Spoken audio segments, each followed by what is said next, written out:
Eu queria fazer uma pergunta para a deputada. Antes eu vou rebater alguns pontos do Constantino, já que a gente termina a nossa parte, nossa fase Paz e Amor, mas eu quero fazer uma pergunta para a deputada sobre vacina também.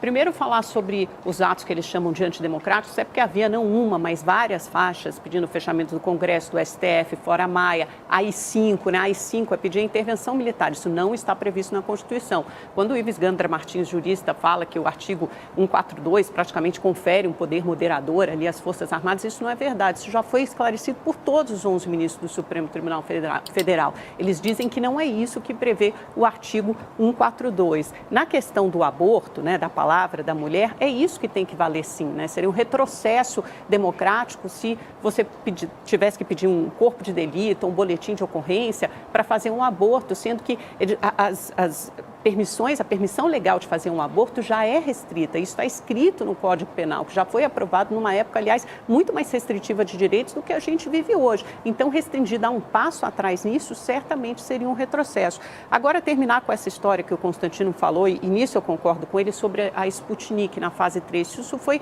aprovado na semana passada, uma medida provisória pelo Senado, conferindo à Anvisa apenas 5 dias para aprovação emergencial de uma vacina, que, de fato, ele tem razão, não está claro ali, a gente não teve, foi publicado na revista Lancet, mas a Anvisa reclama que faltam documentos e falta informação. Mas isso foi aprovado, agora vai para a mesa do presidente Bolsonaro e ele tem o poder de vetar isso ou então de seguir com isso, de sancionar essa lei. O que a senhora acha que o presidente Bolsonaro deve fazer, deputada, até levando em consideração que ele sempre foi refratário, né, muito cuidadoso em relação a essa questão das vacinas e a rapidez, a agilidade com que elas vinham sendo desenvolvidas, desconfiava disso. A senhora acha que faz sentido aprovar mesmo contra a vontade da Anvisa? O presidente Antônio Barras Torres já foi muito claro dizendo que 5 dias é um tempo muito curto para uma aprovação emergencial. Ele deve votar, ele deve vetar, melhor dizendo? Rapidamente, de novo, desculpa, mas a Amanda defende que um crime não seja notificado à polícia, que no caso de estupro. Eu acho que qualquer crime tem que ser notificado à polícia. Ele pode ser notificado à polícia, o Lacombe. Eu só acho que conferir mais um obstáculo, mais um entrave para essa mulher realizar um aborto legal, não estou defendendo o aborto, estou falando ele será ilegal se ela não comunicar um crime verdadeiro. Se ela não for estuprada e usar isso como forma de conseguir fazer um aborto legal, e aí ele não deixa de ser legal. E se ela foi estuprada, ela preferiu não comunicar esse crime porque ela está envergonhada, porque ela foi traumatizada. Você acha que existe um grande número de mulheres que vai fazer um aborto dizendo que foi estuprada, quer dizer, ela mente? A deputada entrou com um projeto de lei para tentar evitar isso. Provavelmente existe sim. A gente tem as delegacias da mulher, a mulher tem que ser incentivada a comunicar qualquer... E 2 meses depois ela descobriu que está grávida. E aí? Ela descobriu que ela foi estuprada 2 meses antes e não comunicou o crime. Ela tem que comunicar. A gente tem que incentivar as pessoas a ir à delegacia. Eu sei, Lacombe, mas acontece que isso é de foro íntimo.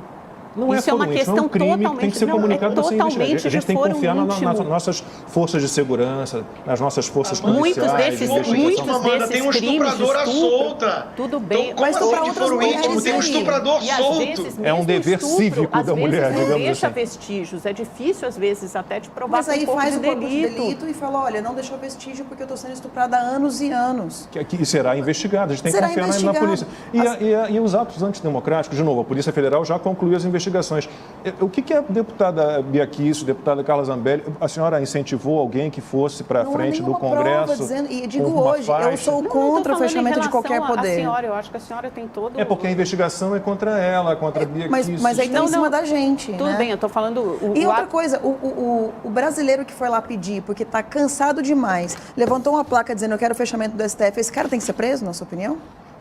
Esse cara está defendendo uma intervenção militar que não é prevista na Constituição. Eu não sei se ele tem que ser preso, mas eu acho muito estranho um presidente da República que foi eleito democraticamente participar de atos assim, sem condenar as faixas que explicitamente, não uma, não duas, mas várias, pedem o AI-5, pedem a intervenção militar, pedem a volta da ditadura militar, sendo que ele é um presidente. Eu nunca vi o presidente defender. Ele tem que falar que tem que ser contra, na sua opinião? Eu acho que ele tem que condenar veementemente, deputada. Porque ele vive numa democracia.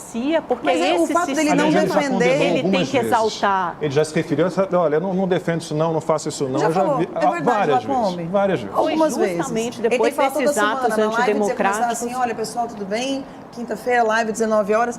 Eu não quero fechamento de nenhum poder. Ele já falou 2, 3 vezes, precisa mais. Eu acho que a gente tem que passar esse assunto, porque esse assunto já tá muito mais que esclarecido. Na verdade, a minha pergunta foi, eu só rebati o Constantino, a minha pergunta foi sobre a vacina, né? Não era o nem... Constantino levantou a mão. Levanta a mão. Eu fico nervoso, porque antidemocrático é prender um jornalista sem acusação de crime formal. Que, aliás, está paraplégico. Isso é antidemocrático.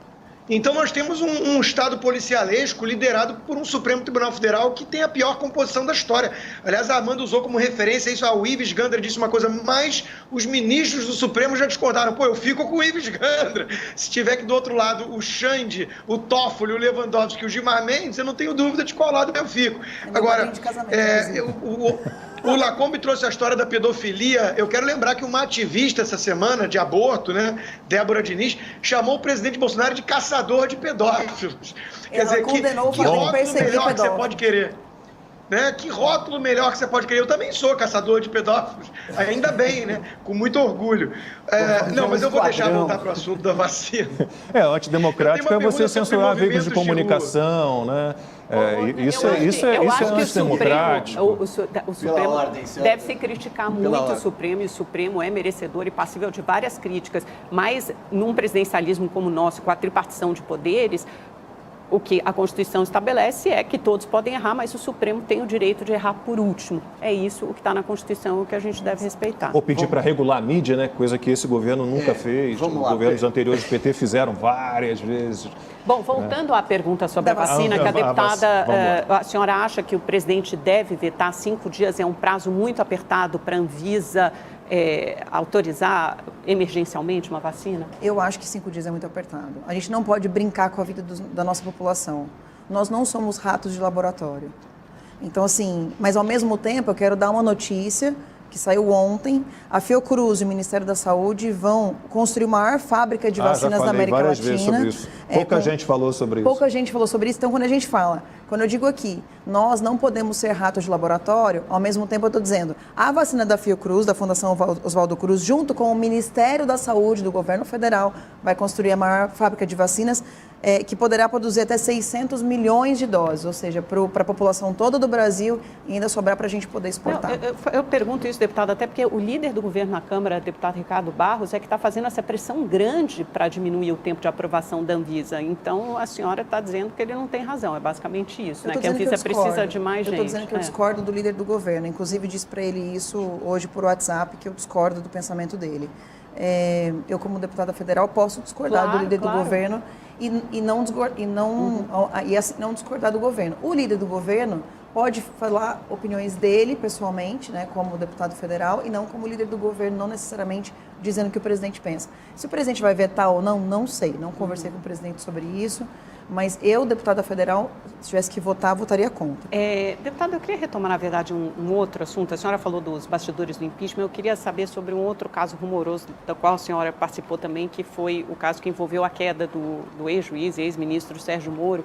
Teve uma troca de mensagens, a senhora era muito próxima a ele foi padrinho do seu casamento, e vocês trocaram algumas mensagens ali, às vésperas da queda do ex-ministro. A senhora pediu para ele, por favor, ficar no governo Bolsonaro, porque se ele saísse, o presidente cairia, né? A senhora falou também que poderia conversar com o presidente para garantir a vaga no STF do Moro. Eu gostaria que a senhora, por uma questão de entendimento histórico mesmo, de elucidação desses fatos, que a senhora contasse, nos narrasse os fatos que antecederam a queda do ex-ministro, porque ele acusa o presidente de tentar interferir na Polícia Federal ao tirar o Valeixo. Por que essa obsessão tão grande do Bolsonaro por tirar o Valeixo da diretoria-geral da PF? Como é que foram esses fatos e como a senhora enxerga o ex-ministro Sérgio Moro hoje, à luz de todos esses acontecimentos?